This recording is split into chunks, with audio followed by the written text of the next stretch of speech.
Hi to everyone, very good evening. And இப்போ நம்ம பார்க்க போகிறது சங்கரா மீன் குழம்பு, இங்கிலீஷ் சொன்னால் ரெட் ஸ்னாப்பர் கிரேவி. ஸோ இது ஃபர்ஸ்ட் ட்ரை பண்ணி பார்த்தோம், ரொம்ப டேஸ்டியாக இருந்தது. ஸோ இது மீன் ஸ்பெஷல் தான். ஸோ இது ரெடி பண்ணுறதுக்கு என்னென்ன வேணுன்ற இப்போ நம்ம பார்க்கலாம். இது நாங்கள் வந்து மண்பானையில் தான் பண்ணோம். நீங்கள் தான் இப்போ தான் ஃபஸ்ட் டைம் பார்க்குறீங்கன்னா kindly subscribe our channel. Oil ஊற்றியாச்சு, ஆயில் ஊற்றி இது மண்பானை சட்டி தான். ஏன்னா மண்பானை சட்டியில் மீன் குழம்பு வச்சா இன்னும் டேஸ்டியாக இருக்கும் அப்படின்னு சொன்னனால இதை நாங்கள் ட்ரை பண்ணி பார்த்தோம். மண்பானை சட்டினா ஃபர்ஸ்ட் ஆயில் ஊற்றி ஆயிலை கொதிக்க விட்டாச்சு. அதுக்கு தேவையான பொருட்கள் இந்த கடுகு இதெல்லாம் போட்டு நல்லா பொரிக்கிறதுக்கு அந்த என்ன தேவையோ அதெல்லாமே போடும்.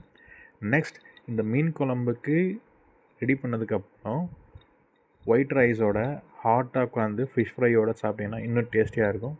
ட்ரை பண்ணி பாருங்கள். நாங்கள் அதை மாதிரி ட்ரை பண்ணி பார்த்தோம், ரொம்ப டேஸ்டியாக இருந்தது. பிகாஸ் நாங்கள் ஆல்ரெடி உங்களுக்கு போஸ்ட்டும் பண்ணியிருக்கோம். எனக்கு இது 2 பேர் வந்து ஸ்பெஷலாக எங்கள் ஃப்ளாட்ஸ்லேருந்து சொன்னாங்க, இது மாதிரி பண்ணுங்கள் மீன் குழம்புன்ட்டு. நான் பண்ணி அவங்களுக்கு வீடியோ அனுப்பிச்சிருக்கேன், அவங்களும் என்ஜாய் பண்ணாங்க சாப்பிட்டுட்டு. ஸோ இது நம்ம இந்த பொரிக்கிறதுக்கு தேவையான அந்த பொருள்லாம் போட்டாச்சு. சீரகம், சோம்பு எல்லாமே போட்டு அதெல்லாம் பொரிஞ்சிட்ருக்காங்க. நல்லா கோல்டன் ப்ரௌனாக ஆனதுக்கப்புறம் நெக்ஸ்ட் வீல் கோ வித் அந்த என்னென்ன இன்க்ரீடியன்ஸ் வேணுமோ அந்த இன்க்ரீடியன்ஸ் பார்த்து நம்ம போட்டுக்கலாம். ரைட், ஆனியன் நல்லா கோல்டன் ப்ரௌனாக வரணும். ஆனியன் பாருங்கள் கோல்டன் ப்ரௌனாக ஆகிட்டுருக்கு. சின்ன வெங்காயம் போட்டிங்கன்னா இன்னும் டேஸ்ட்டாக இருக்கும். பெரிய வெங்காயம் அவாய்ட் பண்ணிக்கிங்க, சின்ன வெங்காயம் போடுங்க. கருவேப்பிலை லீஃப் போட்டு பூண்டு, பச்சை மிளகா, பூண்டு நல்லா நச்சு போட்டுங்க. ரா பூண்டாக அப்படியே ஃபுல் பூண்டாக போடாமல் நச்சு போட்டுக்குங்க. ஓகேவா?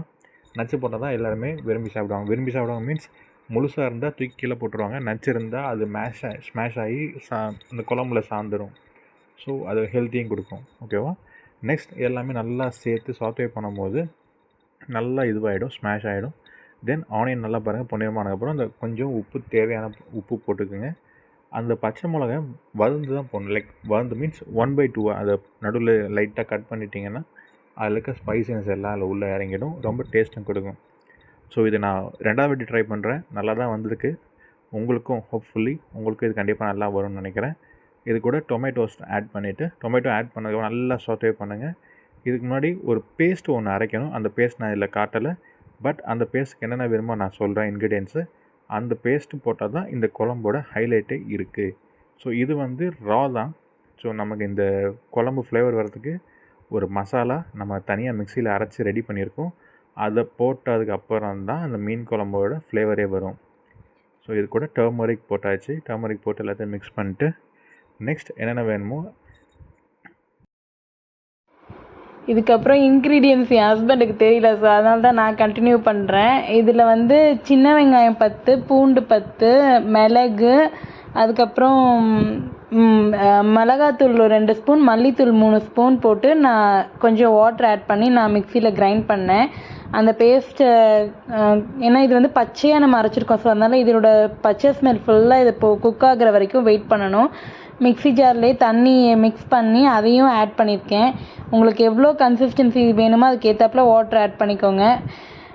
நமக்கு மீன் குழம்புக்கு மெயின் இன்க்ரீடியண்ட் இன்னொன்று வந்து புளி தண்ணி வேணும். ஸோ அதை நான் ஹாட் வாட்டரில் புளியை வந்து நான் குழம்பு வைக்கிறதுக்கு முன்னாடியே அதை ஊற போட்டிருக்கேன். ஸோ இது கொஞ்சம் கொதி வந்ததுக்கப்புறம் புளி தண்ணியும் நம்ம ஊற்றிட்டு நமக்கு எந்த கன்சிஸ்டன்சி வேணுமோ அது வரைக்கும் வெயிட் பண்ணதுக்கப்புறம் கன்சிஸ்டன்சி பார்த்துட்டு டேஸ்ட்டும் செக் பண்ணிவிட்டு அதுக்கப்புறம் மீனை போட்டிங்கன்னா 5 மினிட்ஸில் ஆஃப் பண்ணிவிட்டு மண் சட்டியை உடனே அடுப்புலேருந்து இறக்கிடணும். இல்லைனா இன்னும் அது குக் ஆகும். மண் சட்டியில் சமைக்கிறதுனால அது இன்னும் அடுப்பு ஆஃப் பண்ணதுக்கப்புறமா அது குக் ஆகிக்கிட்டே இருக்கும். ஸோ அதனால் நீங்கள் சமைச்சு முடிச்சுட்டு இறக்கிடுங்க. நான் இப்போ அதை அந்த மிக்சியில் கிரைண்ட் பண்ண அந்த பேஸ்ட் எல்லாமே நல்லா ரா ஸ்மெல் போனதுக்கப்புறம் புளி தண்ணி ஆட் பண்ணி எனக்கு தேவையான அளவு கன்சிஸ்டன்சிக்கு நான் இன்னும் கொஞ்சம் வாட்டர் ஆட் பண்ணேன்.